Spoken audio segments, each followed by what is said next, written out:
on the door, hand sanitizer. Hello, my name is Michael Hall. I'm an occupational therapy student at the University of St. Augustine. What is your name? I'm George. George, nice to meet you. And what is your kid's name? Michael. Michael? Oh, nice to meet him too. Look like he's sleeping right now. So I'll love you. I won't We'll be try to speaking. keep him quiet. And just wanted to confirm, his date of birth is 5/17/2018. Mm-hmm. Okay, good. And just looking at some of the history, just kind of doing a little deep dive. He was born with Down syndrome, is that correct? Mm-hmm. Okay. And then just kind of giving some information about you as well. You're a full-time employee working IT. Mm-hmm. Is that right? And then and Michael usually goes to a daycare whenever you're at work. Occupational therapy? No. So occupational therapy in this setting works on everyday living skills, meaning for Michael, that is just getting them ready for school, being able to put clothes on, being able to eat, being able to write. So that's the main goals for occupational therapy. Right, but it's according to his age, right? Yeah. It's age appropriate to what he's able to do. Yeah, because I mean, we don't we're not born and just start walking and talking. It takes a little bit. But so some of the occupational profile that I saw was he enjoys like running and playing, and then when he first started learning how to walk, he just runs at a running pace. Yeah, that's why he's out now. He's too tired. Yeah.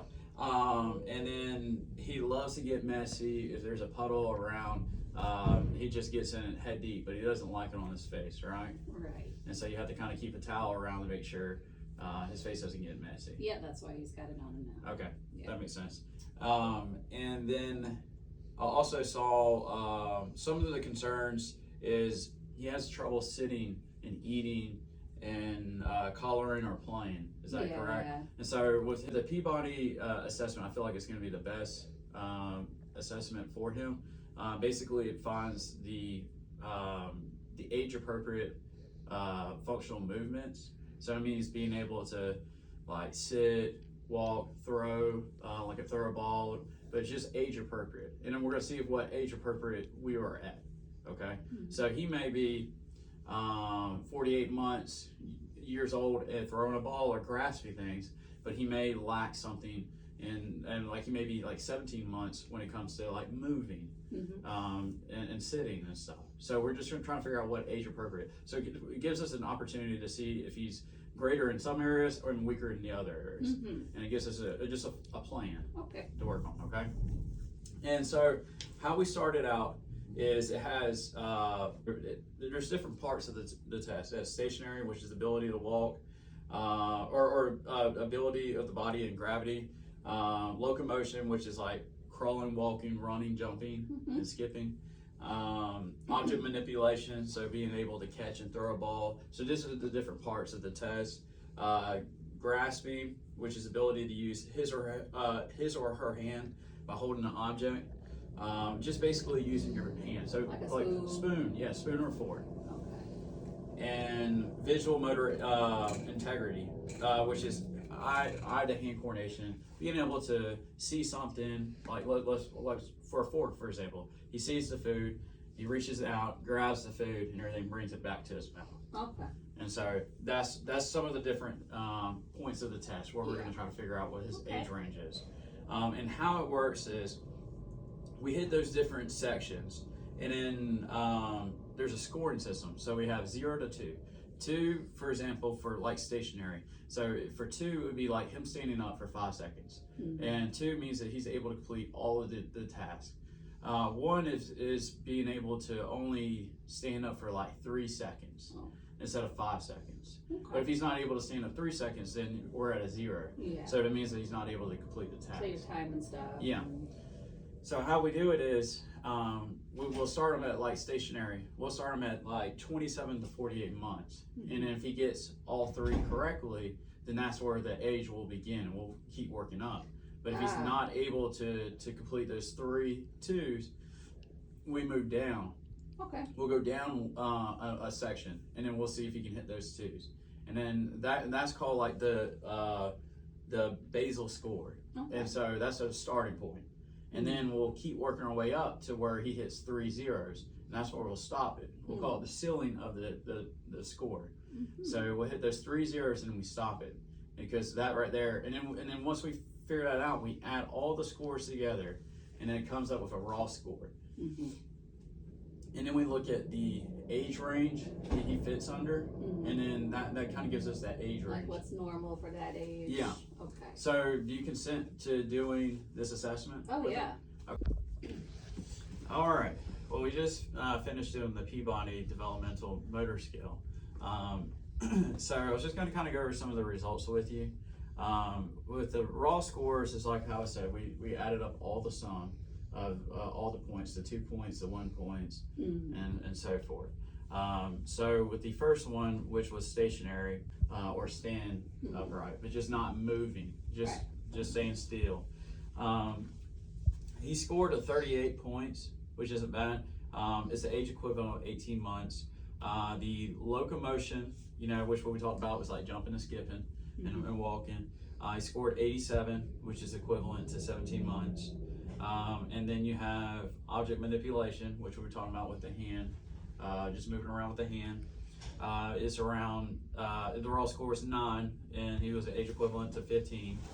And then the grasping was 37 for the raw score, and then the age equivalent was 11 months. And then the visual motor integration, which is where we're picking something up, bringing it to our mouth, is 70 was the raw score, and then the age equivalent was 14 months. So when we add as soon as we get all this information, we figure out what is the percentile, and then when the percentile is, if we had 100 people, and for example, stationary is 25 percentile. So it means out of 100 people, he was 75th place. Okay. So. But better than 24. Better than 24. Yeah. Ha. So that's how we kind of figure it out. It's just a percent. And for locomotion, we were at 2%. So it's a little bit lower. And then the object manipulation was 5%, grasping was 2%, and visual was 2% as well. But then we group all this stuff together. We group it up in 3 categories. We group it up in what they call into gross motor quotient. So that's one grouping. So that is it's large muscles. So that's stationary and locomotion together.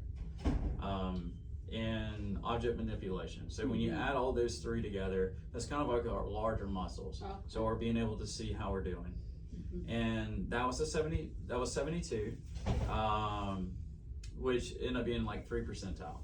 And then we have fine motor quotient, which is grasping and visual motors.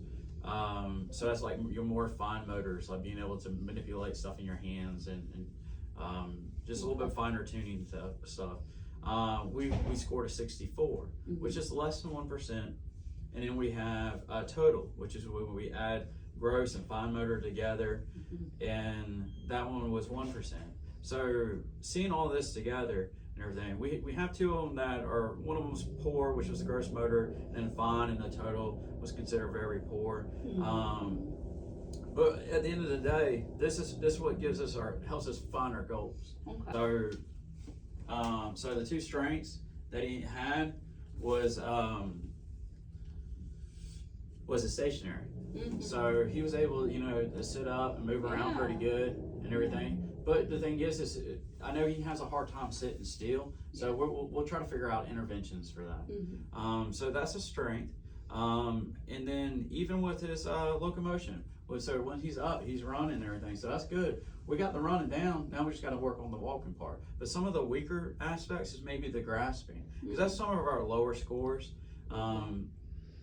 Some of the, the grasping and the visual motor. Yeah, so, that would be really helpful. Yeah, and I read in the chart and everything that he loves throwing toys, and then when you would go and build up the blocks, he would just love to just throw it and take it down. So I mean, we have those things to work on and everything. So we have our strengths, but we have our weaknesses. But hey, this is the start of occupational therapy. And then at the end of the day, we're going to work on trying to get him where he can sit down and eat, and maybe sit down and color, which is the next step. So when he gets into kindergarten, we're steps ahead versus behind. Okay. And that's the beauty of being here right now. With us being here right now, you're 10 steps ahead. But if you would have waited a little bit later on, like when he was about 5 and then try to get occupation therapy. Work on it. Yeah, exactly. So I look at it, that's the best benefits of this. So I appreciate you coming in, and then maybe later on we'll redo this assessment and see where he is later after we do a couple treatment sessions. Okay. All right. Does that sound good to you? Sounds great. All right. Thank you.